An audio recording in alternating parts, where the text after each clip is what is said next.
제가 일단 조사를 좀 해왔어요.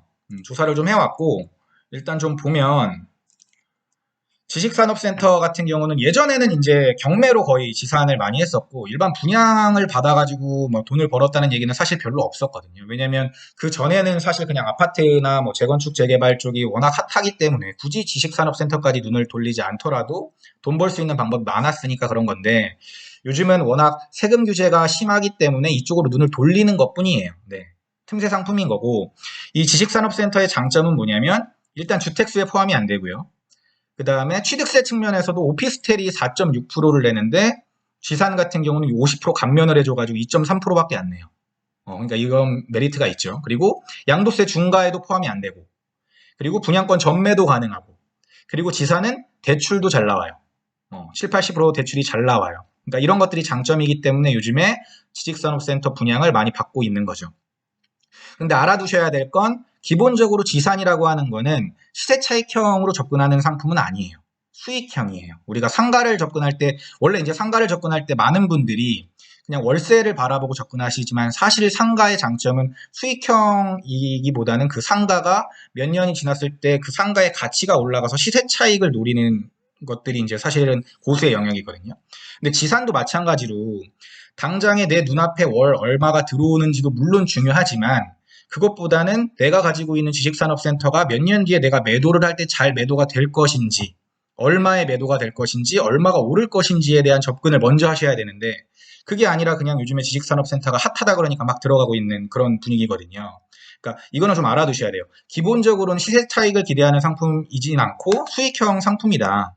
근데 만약에 고른다 그러면 시세 차익이 잘 나올 수 있을 만한 좋은 입지의 지식산업센터를 골라야 된다. 이거예요. 그런 좋은 입지라는 거는 일단 공실 리스크가 없어야 돼요. 수익형 모델은 공실이 제일 중요하기 때문에 공실 리스크가 없는 그런 데를 잘 고르는 게 중요하고, 근데 이런 데 좀 제한이 있는 게 업종이 좀 제한되기 때문에 이런 것들을 잘 알아보시고 공부를 하셔야 된다는 거예요. 그리고 지금은 분위기가 좋아서 막 지식산업센터가 엄청 뜨겁지만 나중에 분위기가 좀 꺾여버리면 이런데 매도가 잘 안 될 수 있으니까 이런 현금화의 어려움이 있을 수 있다는 것도 단점인 것 같습니다. 그리고 생활형 숙박시설 이번에 마곡에서 분양한 게 엄청 핫해가지고 기사에도 되게 많이 나오고 그랬는데, 장점을 보면은 취득세가 4.6이에요. 오피스텔이랑 똑같고, 중요한 건 주택수도 미포함되고 종부세 대상도 아니고 양도세 대상도 아니에요. 그리고 청약 통장도 필요 없어요. 전매도 가능해요. 그러니까 뭔가 이렇게만 보면 되게 완벽한 것처럼 보여요. 단점이 별로 없는 것 같아요. 근데 제가 굳이 이제 단점을 좀 찾아보면, 이거는 우리가 알고 있는 일반 주택 상품이 아니기 때문에 전월세 계약 이런 게 안 돼요. 임대차 보호법의 보호 대상이 아니에요. 주택이 아니기 때문에. 그래서 전세를 받을 수가 없고요.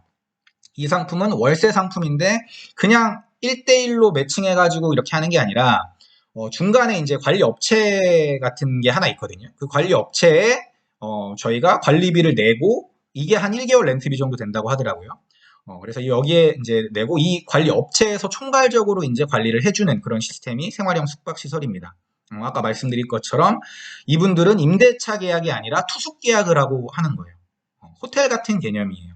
그래서 만약에 이것만 잘 해결되면 그냥 월세 상품으로 이제 받을 수 있고 위에 이제 장점들이 있으니까 틈새 상품으로 이제 이런 것들이 각광을 받고 있는데, 언제 어떻게 규제가 나올지는 사실 모르는 거죠. 그래서 이 상품이 나쁘다는 게 아니라 이 상품을 만약에 접근하고 싶다 그러면 조금 더 깊이 고민하고 공부를 좀 더 많이 해보셔야 될 것 같아요.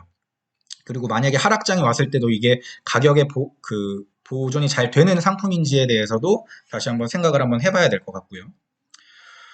그리고 두 번째 질문은